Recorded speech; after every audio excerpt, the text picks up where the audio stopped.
8,000 క్యూసెక్కులు మాత్రమే వదులుతూ ఉన్నారు. దాని పూర్తి సామర్థ్యము 44,000 క్యూసెక్కులు, కానీ వదిలేది మాత్రం 8,000 క్యూసెక్కులే. పోనీ రాయలసీమకు సంబంధించినటువంటిది ఇప్పటికే తగినంత వర్షపాతం నమోదుగా ఎలినినో ప్రభావం వల్ల ఏ ప్రాజెక్టులో కూడా పట్టమని 10 టీఎంసీల నీళ్లు లేవు. గ్రామీణ ప్రాంతాలలో వ్యవసాయం చేసే పరిస్థితే ఇవాళ లేదు. కడప జిల్లాలో సాధారణ సాగు విస్తీర్ణానికి కూడా నోచుకోనటువంటి పరిస్థితి కొనసాగుతూ ఉంది. వేసవిని తలపించేటువంటి పద్ధతిలో ఇవాళ ఎండ ప్రభావం తీవ్రత పెరిగిపోతూ ఉంది. పశుగ్రాసం లేక పశువులు ఇబ్బంది పడుతూ ఉన్నారు. రైతులు వర్ష నష్టాలతో తీవ్రమైనటువంటి నష్టాల ఊబిలో, అప్పుల ఊబిలో కూరుకుపోతూ ఉన్నారు. ఎల్నినో ప్రభావం వల్ల సాధారణ సాగు విస్తీర్ణానికి నోచుకోవడం లేదు. ఇవాళ వర్షపాతం నమోదు కావడం లేదు.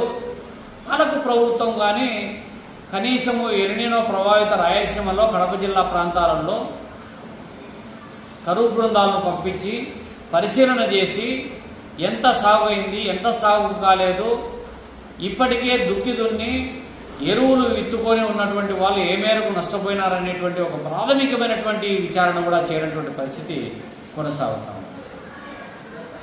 నీళ్లు కృష్ణానదిలో నీళ్లు పోతా ఉన్నా కూడా రాయలసీమకు నీళ్లు ఇవ్వాలని ఇంకిత జ్ఞానం కూడా చంద్రబాబు నాయుడుకు రాకపోతే ఇంత దారుణంగా వ్యవహరించే పరిస్థితి ఇవాళ కొనసాగుతా ఉంది.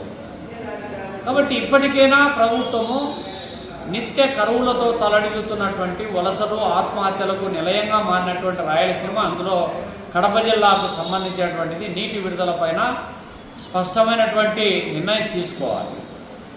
వెంటనే పోతిరెడ్డిపాడు రెగ్యులేటర్ పూర్తి సామర్థ్యంతో నీటిని విడుదల చేయాలి.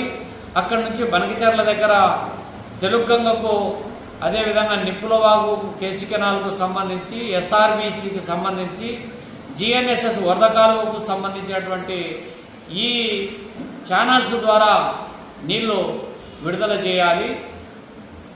తెలుగంగలో అంతర్భాగమైనటువంటి ఇవాళ వెలుగోడు రిజర్వాయర్ నింపడంతో పాటు SR1, SR2 బ్రహ్మసాగర్కు నీళ్లు ఇవ్వాల్సినటువంటి అవసరం ఉంది. గాలేరు నగరంలో అంతర్భాగమైనటువంటి గోరకల్లు రిజర్వాయర్ నింపి తద్వారా అవుకు రిజర్వాయర్ నింపాలి. అక్కడి నుంచి గడ్డికోట, వామికొండ, సర్వరాయ సాగర్, చిత్రావతి, మైలవరం ఈ ప్రాజెక్టు కూడా నింపాల్సినటువంటి అవసరం ఉంది. అంతకంటే నికర జిల్లాలో కలిగినటువంటి